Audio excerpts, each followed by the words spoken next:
Hi everyone, it's Michelle from Country Morning Creations.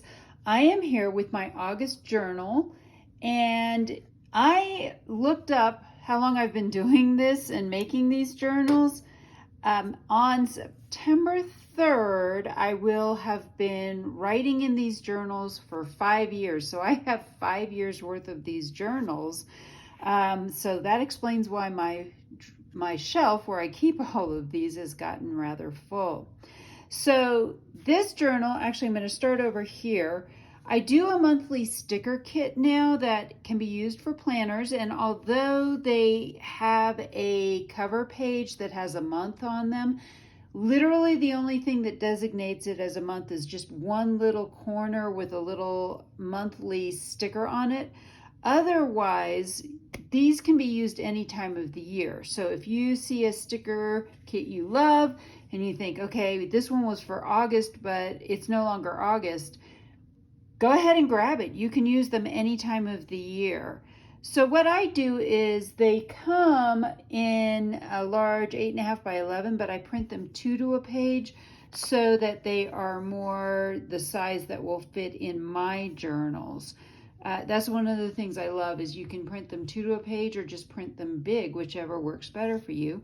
So this one has 2 sets of Planner Girls, some florally kind of stickers, some flowers, some labels, which I love labels, so I'm excited to have those, some sea creatures, and some other beachy themed ones. I have 2 sets of photographs. You can see I've used some of these, and then there are also a variety of background papers. That's one of my favorites. So you've got starfish and you've got some shells. So that's the plan for using for this one. And so for this kit, I used this for the outside, and I decided to make a shaker with some sand in it. And I don't know what I did wrong. I used double-sided tape, and the double-sided tape stuck fine to the plastic. What it did not stick to well is the cardstock. So I was rather confused by that, and I've been finding sand all over the place. I have since gone back and reinforced all of these edges with some Fabri-Tac glue. It dries clear, and I think it's pretty strong. And actually, that's what I used to put all of these shells and things on. These are actually real shells and real starfish. However, the starfish are very fragile, and I don't know if you can see that. I've actually already broken a little piece off. So I went back and reinforced them with, oh, now I can't think of what it is. Hang on. This stuff. I reinforced them with glossy accents, and that made them actually really, really strong. So I think they will hold up to a lot of that stuff. So if you've been watching me for 5 years, you know that pretty much these are all the same. I have a formula that I like, and it works really well for me. This is using a bunch of the stickers. This is actually using all of the stickers that are on that cover. I have one whole set of stickers that are a cover page, and I printed these out full size instead of the half size. But I just love the colors and the way this all has gone together in a beachy theme, and I thought that was perfect for August.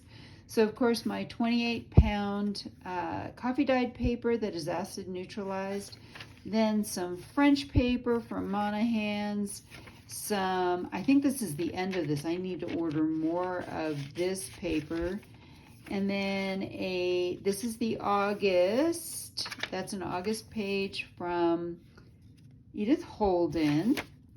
When you get to the center, it's a 5-hole pamphlet stitch, and then pretty much the same thing on the back. I did not do flips this time, so sometimes I have a little flip over page or other things. And back when I started, I actually really did these more like junk journals with more pages that were decorated and all kinds of tags and things like that. And I've had a request to bring those back as part of my sticker kits, so I may just do that. So that is my August journal, but let's take a real quick look before I move it over. This is a reusable book cover that I've made and been using for years. This was the July theme, which was a tea theme. I actually have also done a coffee theme.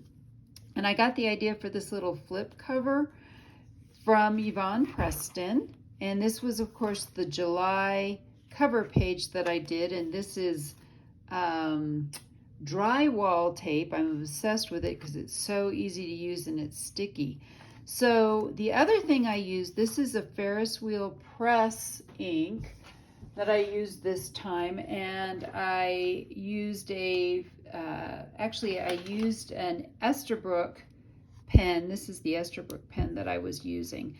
So that one had that, and let me see if I can find the ink. It was not that one. It's this one. So it was the Hampton Harbor Hampton Harbor Sage. This color is this, and it is spectacular and goes really well with this kit. So I loved having a colored one. I usually just do brown or black, and so to have something that was brown was really nice. And I did all kinds of different collages. I traditionally had just done tops and bottoms, and this one I had flips, so I was able to do flips. But this one I started doing more of like a half circle or a quarter circle. I did some more fun, interesting things. I did some blank space. So you can see that I did a variety of things, and then I decorate the flips in all of these as well. So yes, so I did a lot of different things with these. I actually used so many stickers that I had to print them out again, so I had enough to make it to the end of the month. And I use these in a variety of different places. That's a really pretty one. So you can see with the flip, I continue writing out onto the flip. And then this was the last day, and I thought this was really fun. I had a lot of these leftover rose stickers, so I sprinkled them throughout the page and did it that way, and then wrote around them so that I could, just have some extra special things. And I like doing that, so we may see more of that, things sprinkled throughout it. But it is time to move on from July to August, and I'm just tying this in. I actually went on a trip recently and did not take the hardcover. I found it was really difficult to write in these because I usually sit somewhere and write on my lap, and so lesson learned, I like having a hardcover that I can reuse again and again. So if you are interested in finding out more about how to make your own hardcover journals or a binder, I do have a class on that, and that is linked below as well. So I hope you've enjoyed taking a real quick look at all of my stuff for August, a review of what I have coming, did in July, and I hope I've inspired you to be creative today.